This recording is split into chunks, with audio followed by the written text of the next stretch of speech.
আসসালামু আলাইকুম, সবাইকে জানাই শুভেচ্ছা ও অভিনন্দন। দর্শক দেখতে পাচ্ছেন আমাদের নার্সারিতে এক বড় ভাই আসছেন সুদূর ঝিনাইদহ থেকে।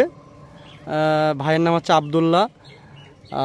ভাইকে পাঠিয়েছেন এক ইতালি প্রবাসী আলামিন ভাই।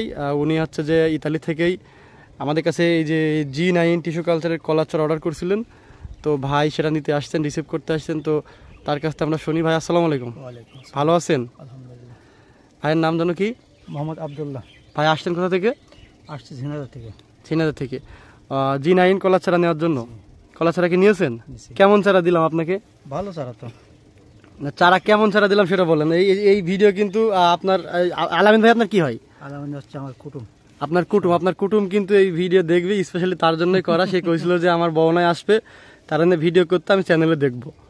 তো হচ্ছে যে আপনাকে কেমন চারা দিলাম আপনি একটু আপনার কুটুমরে বলেন।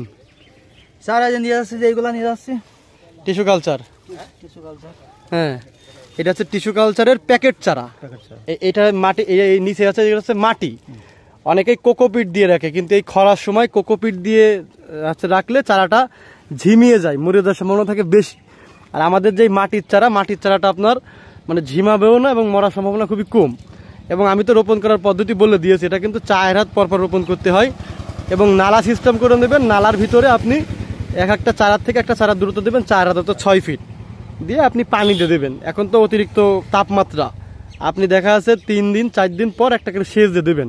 এরকম 4 থেকে 5টা সেচ দিলে এনাফ। আমি এই ভিডিওটা করার মাধ্যমে অন্যান্য যারা কলা চাষি তাদেরকেও আসলে এই বার্তাটা দিয়ে দিচ্ছি যে আপনারা কিন্তু এখন রোপণ করলে ঘন ঘন কয়েকটা সেচ দিবেন, সেচ দিলে কিন্তু ঠিক হয়ে যাবে।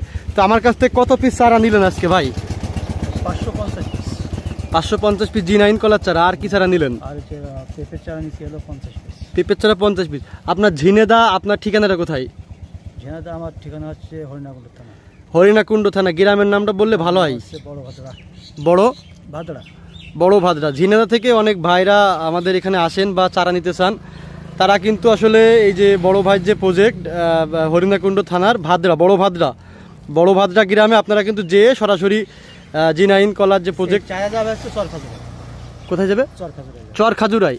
চারাটা যাবে চরখাজুরাই। যারা ঝিনাইদহের ভিতরে আসেন তারা কিন্তু সরাসরি ঝিনাইদহ শহর থেকে চরখাজুরাই যেয়ে আপনারা এই বাগানটা দেখে আসতে পারেন, ভিজিট করতে পারেন।